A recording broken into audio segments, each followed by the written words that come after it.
اگر آپ یہ سمجھتے ہیں کہ روزہ صرف صبح سے شام تک بھوکا رہنے کا نام ہے تو شاید آپ رمضان کے اصل مقصد کو کھو رہے ہیں۔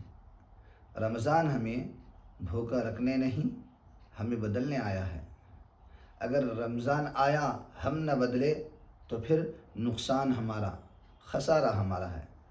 اللہ تعالیٰ قرآن مجید کے اندر ارشاد فرماتا ہے، یا ایھا الذین آمنوا کتب علیکم الصیام لعلکم تتقون، روزہ تم پر فرض کیا گیا ہے تاکہ تم متقی بن جاؤ۔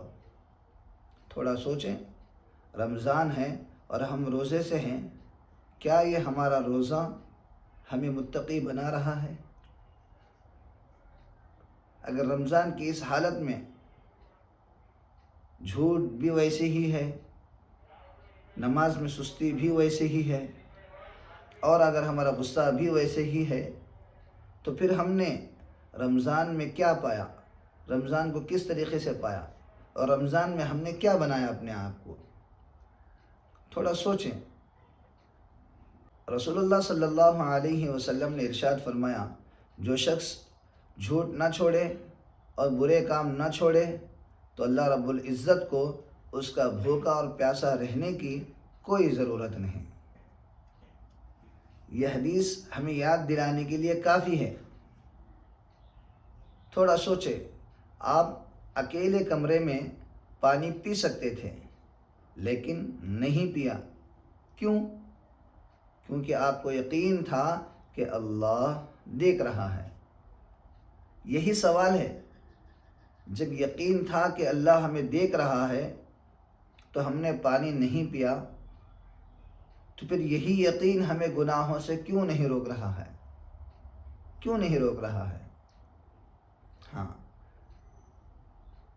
تو اگر آپ یہ چاہتے ہیں کہ واقعی اس رمضان کے اندر ہم اپنے آپ کو بدلیں، رمضان میں ہم چینج ہو جائیں، تو آج سے ان 3 چیزوں کا عہد کریں کہ بھائی روزانہ 5 وقت کی نماز کو مکمل پابندی کے ساتھ پڑھنا ہے، اور جھوٹ کو چھوڑ دینا ہے، سچ کو اپنانا ہے، اور تیسرا روزانہ کم از کم 1 صفحہ قرآن تو پڑھنا ہے۔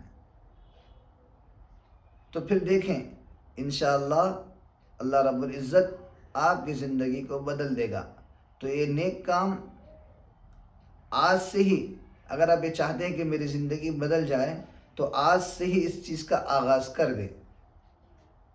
تو پھر ہم انشاءاللہ کل زبان کے گناہوں کے بارے میں بات کریں گے، جو زبان کے ایسے گناہ ہیں جس سے روزے کو وہ ضائع کر دیتے ہیں۔